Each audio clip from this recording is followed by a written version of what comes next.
8:45 nos acompaña Álvaro Blasco, socio de ATL Capital. Álvaro, ¿qué tal? Muy buenos días. Muy buenos días. ¿Cómo ves la fotografía? Bueno, la fotografía pues tan movida y complicada como en las últimas en la última semana, ¿no? Yo creo que parece que las aguas se van calmando. Yo creo que las medidas tan rotundas que han ido anunciando los diferentes bancos centrales y la rapidez de actuación con entidades que han tenido problemas en los últimos días, pues yo creo que tienen que llevarnos a la calma, porque realmente el sistema financiero está bastante fuerte, está muy capitalizado, tiene mucha liquidez. O sea, no tiene nada que ver con el sistema financiero de 2008, donde podíamos pensar efectivamente que estábamos en una crisis muy profunda. Aquí las cosas se han hecho de otra manera. Yo creo que hay una regulación que ha obligado a las entidades financieras, como decía, en el mundo, a fortalecerse, y por lo tanto yo creo que lo que hace falta ahora es que realmente los inversores vuelvan a un estatus de calma, que yo creo que es la que debe ser en la situación actual. ¿Sí que ha sido diferente a 2008 o todavía nos queda mucho por ver? Bueno, yo creo que nos queda por ver. O sea, estas cosas que se estropean, como hablando vulgarmente, en un día, tardan luego semanas realmente en estabilizarse. Yo creo que lo que hemos visto, desde luego, en esta primera semana tras el tema del Silicon Valley Bank, es que no hemos visto una cascada de problemas, sino que hemos visto temas puntuales que han sido abordados con muchísima energía. Por lo tanto, yo creo que, aunque la volatilidad puede seguir en los mercados en las próximas 2 o 3 semanas, yo creo que las cosas no deberían ir a más, porque realmente la fortaleza que tenemos ahora mismo, y me repito un poco, en el sistema financiero, no llama, digamos, a tener una situación de nerviosismo como la que vivimos hace muchos años. ¿Podemos ver casos en Europa? Porque Lagarde está bastante convencida de que no va a ser así, pero Suiza, aunque ella diga que no es parte de la unión bancaria, pues no es que colinde, es que está en el corazón. Bueno, yo creo que todo es posible. Es posible que veamos alguna entidad de lo que es la zona euro que pueda tener algún problema, porque indudablemente hay algunas entidades financieras que pueden ser algo más débiles que otras. Aquí el tema está que, indudablemente, si hablamos de una crisis de confianza, en el sentido de que a cualquier entidad se le retira una cantidad elevadísima de depósitos, pues es que no hay entidad que aguante. Entonces, yo creo que lo que se está intentando llevar a la mente de los inversores es que no se va a dejar a ninguna entidad caer. Yo creo que si algo se aprendió del tema Lehman es que dejar quebrar una entidad, y sobre todo en aquel entonces una entidad sistémica, era un grave error. Entonces, yo creo que ahora mismo las autoridades financieras son totalmente conscientes de estas. Yo no descarto que pudiéramos ver algún otro caso en Europa, pero desde luego sería aislado, y yo creo que la respuesta que habría por parte del Banco Central Europeo está clarísima, que van a hacer lo imposible para que esta entidad no se encuentre en una situación crítica, ¿no? Por lo tanto, yo pienso que sí, que puede haber alguna entidad, otra entidad que nos dé algún susto en algún momento, pero cuento absolutamente con la contundencia que se está actuando hasta ahora, y que por lo tanto no debería haber ningún efecto contagio. Al otro lado del Atlántico, Signature Bank, Silicon Valley Bank, que nos dijeron que el domingo de hace 2 semanas iba a tener ya comprador y todavía siguen buscándolo, pero sobre todo una fotografía en la que la banca mediana y pequeña es mucho más potente que en Europa. El 50% de los depósitos, parte de los préstamos a pequeñas y medianas compañías viene precisamente por ellos. ¿Cómo se puede tapar un boquete así? Porque da la imagen, ¿no?, al inversor de que es un bombero en medio de un incendio, no un cuerpo de bomberos, sino un único bombero intentando con su manguera cerrar un incendio de una manera muy complicada, si todos fueran en efecto dominó, ¿no? Es el 50%, ni JP Morgan ni Bank of America serían capaces de comerse un 50% de todo el negocio bancario en Estados Unidos. Bueno, eso evidentemente sería imposible. O sea, llegaríamos a una crisis absolutamente tremenda, ¿no? Yo pienso que la actuación que ha habido por los grandes bancos americanos en este tema concreto de lo que es Singular Bank. Signature Bank. Signature Bank. Estaba Sí, viendo que no, los pobres amigos de Singular Bank. Perdón, discúlpenme, estaba viendo que lo iba a decir mal, pero bueno. Signature Bank. Signature Bank. Yo creo que en esta ocasión yo creo que también queda en la mente de los inversores y sobre todo de los depositantes, ¿no? Que no solamente pueden contar con la Reserva Federal Americana, cuya potencia yo creo que es innegable, ¿no? Sino que además las grandes entidades se han inmiscuido o se han lanzado en unos rápidos movimientos para apoyar alguna de las entidades que podía tener problema, y de hecho yo creo que ahora mismo se está ya analizando un nuevo bloque de ayudas por parte de esos grandes bancos que deberían plasmarse rápidamente.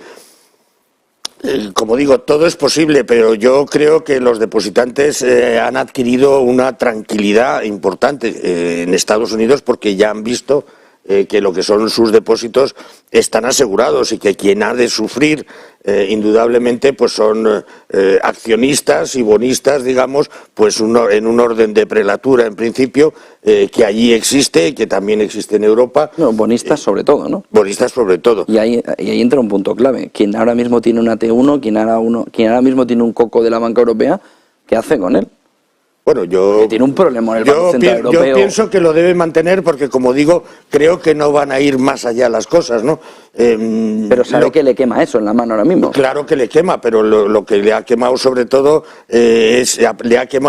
a partir del momento que Suiza, que tiene otra normativa diferente y que no está bajo la tutela, por supuesto, del Banco Central Europeo, ha decidido que esos activos quedaban valorados a cero.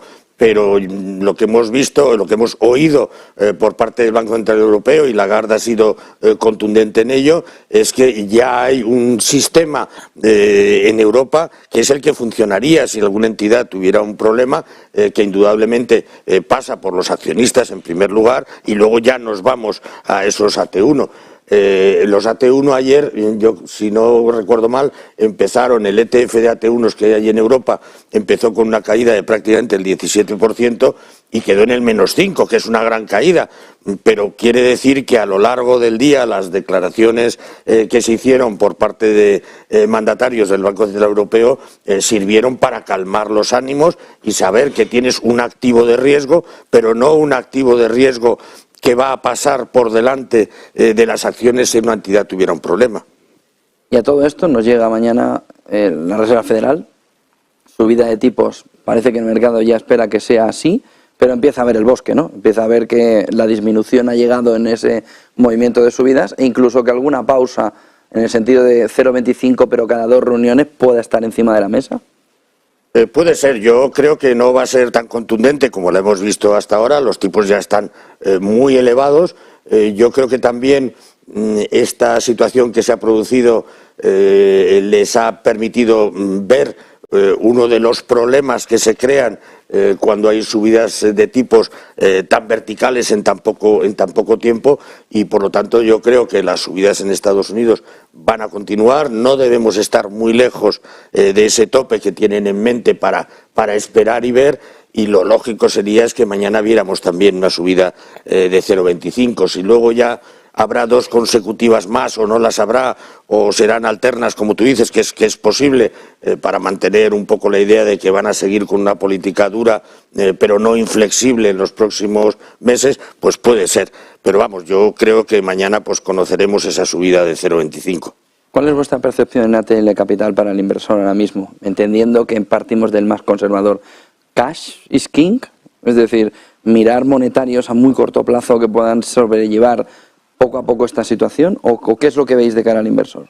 Bueno, de cara al inversor muy conservador, o que muchas veces no es un inversor conservador, sino es un ahorrador obligado a convertirse en inversor, yo creo que lo que llamábamos monetarios, los renta fija a muy corto plazo, donde ya tenemos tires del 2,40, digo netas, del 2,40, del 2,60, que bueno, que son atractivas. No nos permiten, por supuesto, cubrir el tema de la inflación, porque estamos lejísimos de ello, pero por lo menos se obtiene alguna rentabilidad.